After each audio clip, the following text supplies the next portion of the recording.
Today I want to do circle theorems because I received some requests that we do not just deal with chapters that are IGCSE and A-level.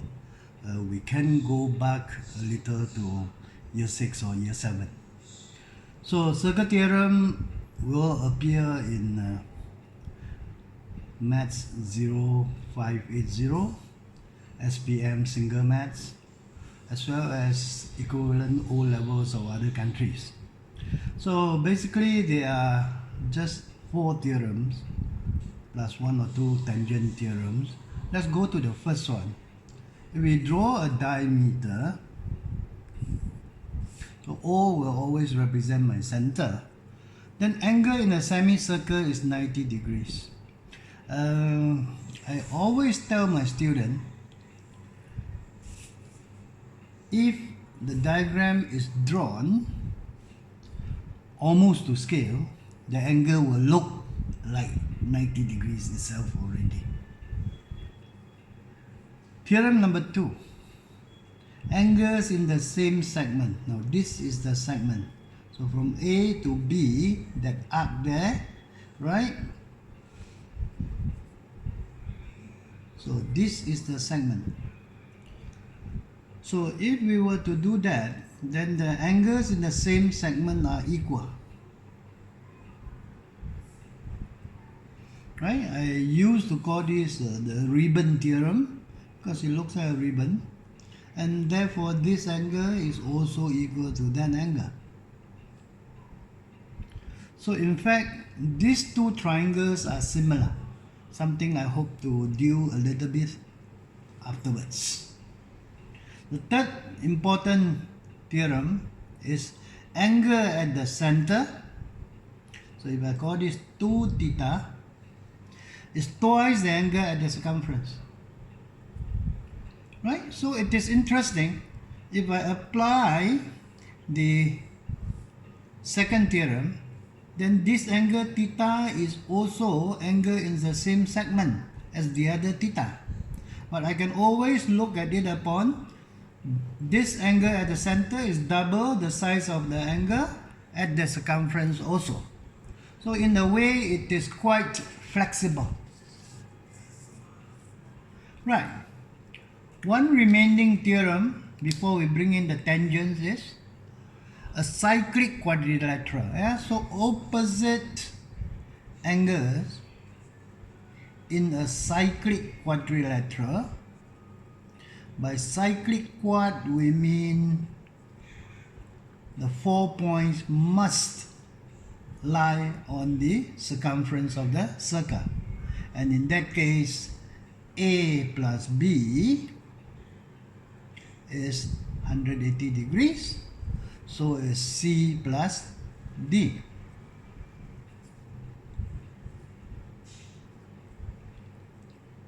If we scrutinize this a little bit, then this angle is also C, because angle on the straight line adds up to 180, and that gives us a subsidiary theorem, if you like. The exterior angle equals to the opposite interior angle of a cyclic quad. Yeah? So the exterior angle is equal to the opposite interior angle of a cyclic quadrilateral. Now, before I go further, I would like to emphasize a few things to students. The first theorem, it must be a diameter. The second theorem, I purposely put the center there, meaning that so-called ribbon does not have to pass through the center. If it passes through, well and good. The third theorem, which is angle at the center is twice angle at the circumference. The angle at the center, of course, must be at the center. When we come to the fourth theorem, the cyclic quadrilateral must be truly cyclic in the sense that the 4 points, let's say P, Q, R, S, they must all lie on the circle. Otherwise, the theorem is not valid. Now, something interesting. As a student and over the years, I have always shared this with my students. If we look at this angle, it's an angle on a straight line, it is 180 degrees. And then the angle at the circumference is therefore 90 degrees. So that and theorem 1 are the same. And this angle, whether you like to call it angle at the circumference, is half of 180, or you can look at this ribbon thing and say they belong to the same segment. Then I have an interesting one. Once in a while you find this is in the exam. These two segments are equal. Some people, some students are not aware or not convinced that these two angles are the same. But if I were to be a little innovative and start drawing this angle at the center, and I call it 2x, that will become x. And I join this line. Bear in mind, this is like eating the crust of your pizza, right? It is proportional to the angle at the center. So since the length of this arc is equal to the length of that arc, the two angles must then be equal, by which this angle is also x. So this is a special case, yeah, of angle in equal segments, right? In equal segments are equal then.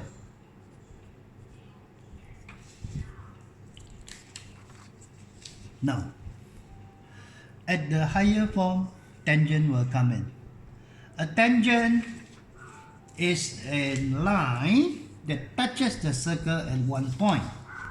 If it doesn't do that, if it cuts a circle at 2 points, then it's called a chord.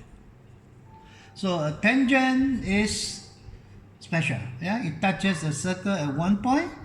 The most important rule is angle between a tangent, any tangent, and the corresponding radius is 90 degrees.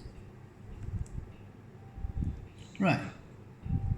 So if I do that, I move down to this theorem first.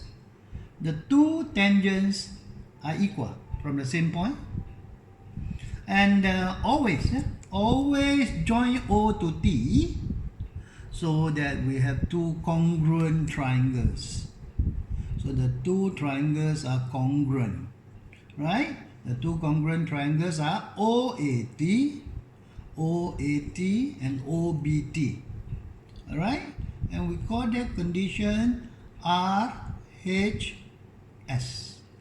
Right? There's a right angle. Yeah, there's a common hypotenuse, and there is a common pair of radius. Right? Or you can say two equal tangents. So this is a very, very important formula. It ends up with many useful properties. Then this other angle is what we call the alternate segment theorem.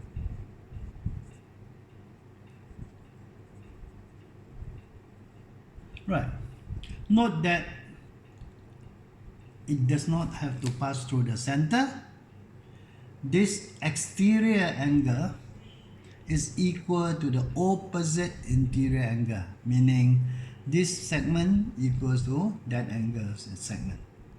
And the double line one, this B is equal to that B, this A is equal to that A, often a very important theorem.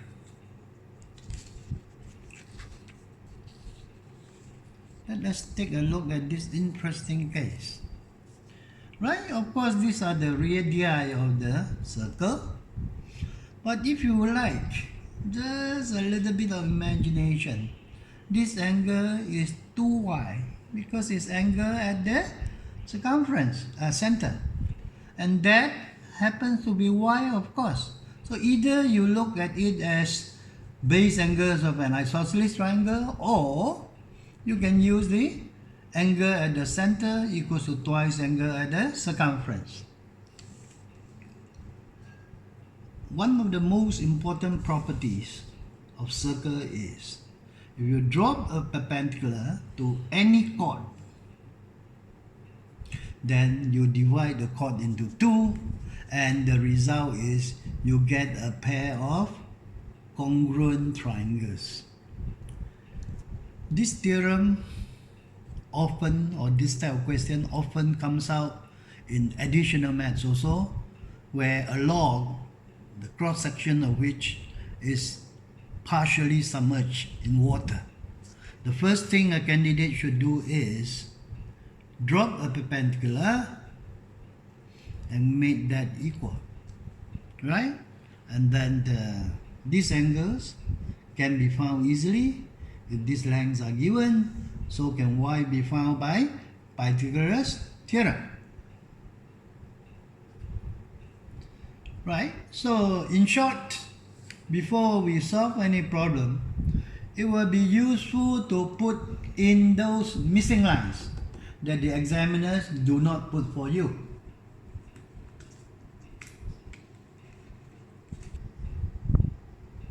Alright, so I mark in the 90 degrees first.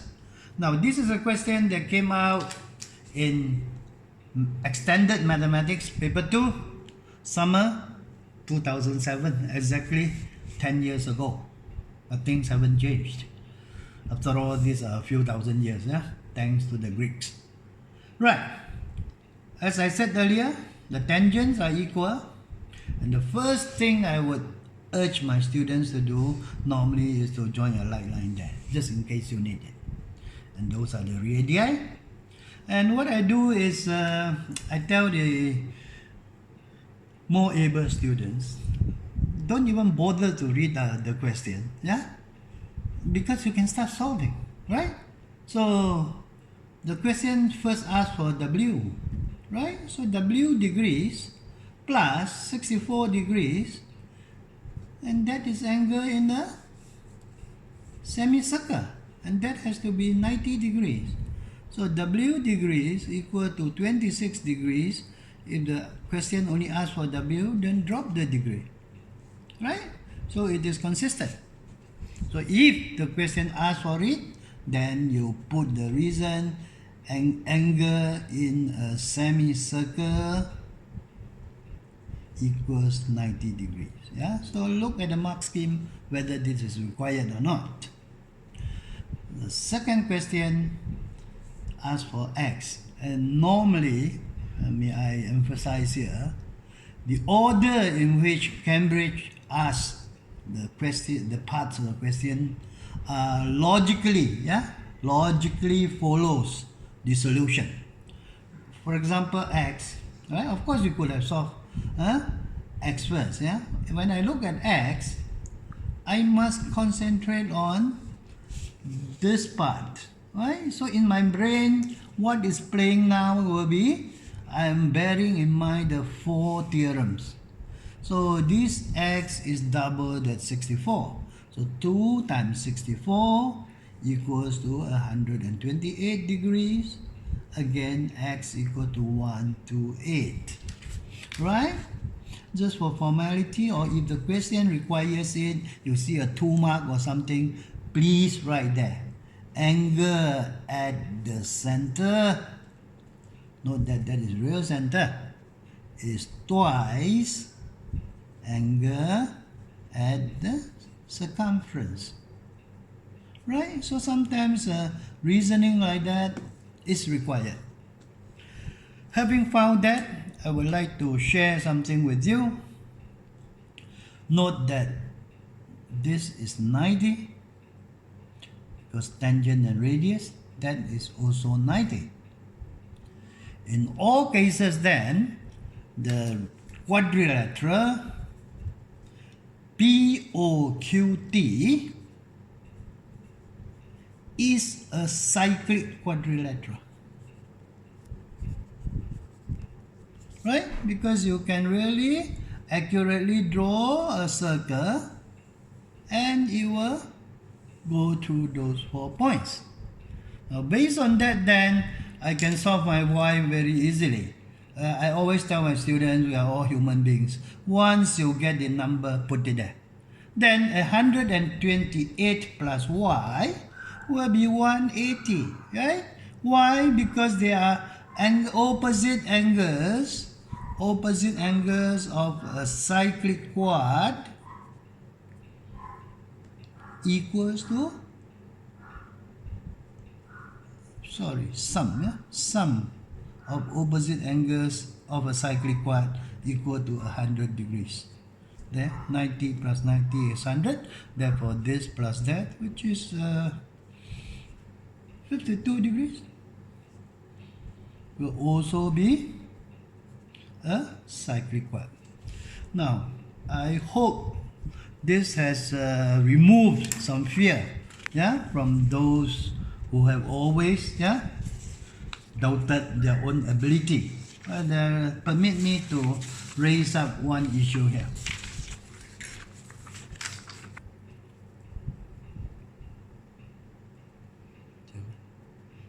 Okay, when you study this chapter on circle theorems, I hope you stretch your mind a little.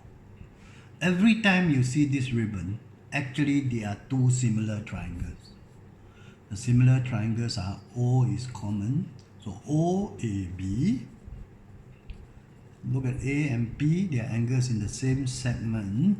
So A corresponds to P, O is common, O is common, we can darken it. They are what you call vertically opposite angles. And B is corresponding to Q. So these two triangles are similar. Alright? So given a sum like this, right?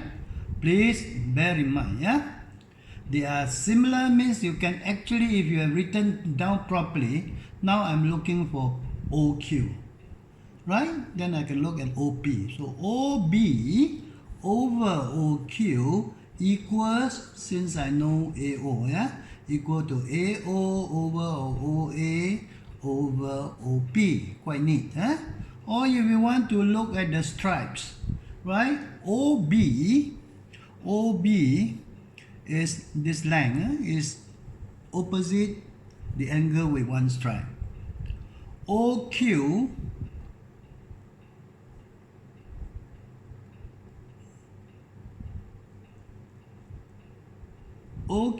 is also opposite the smaller triangle with one stripe. Then go back to the bigger triangle. OA is across or opposite the angle with two stripes. So is OP. Then you are fine, right? So substituting numbers, OB is 9, OQ is my X, OA is 8. Right? Those are numbers that I put in to solve a sum. OP is 3. Cross multiplying, so 8x is 3 times 9 become 27. X is exactly 27 over 8. Right? Since the question does not put anything, let us put cm in there. Alright? So many cm. Right? So we can get the same thing, and plus others. One more thing I would like to say. If given triangle OAB has an area of 3 cm square. How shall we make it bigger? Make it 15 cm square. What is the area of triangle OOBQ? Note that I pay particular attention to the order of this. Right. There's a thing called scale factor. So scale factor K is actually one length over the other. Let's take the bigger triangle. Let's look at OB. Yeah? OB is 9. Alright. Then the corresponding one, X, is 27 over 8. So giving us 9 times 8 over 27, that means the scale factor is 8 over 3. So if you are having scale factor, it means linear dimension of one figure, not necessarily a triangle, over linear dimension, that's length, of another figure, that is K. If you have area of one figure, same figure, over area of the other figure, yeah, the two corresponding figure, then it will be equal to K square. So in this case, area of OAB, I just conveniently give it an area of 15. So area of triangle OPQ will be equal to, now remember OAB is bigger, so this will become 8 over 3 whole thing square. We must have some sensitivity, yeah, and sharpness to know that OPQ is smaller than OAB obviously. So this ratio will become 9 over 64. Because 64 over 9, it becomes 9 over 64 of 15 cm square, which you can press on the calculator and get the answer. Okay, until we meet again, good luck, happy studying, and thank you.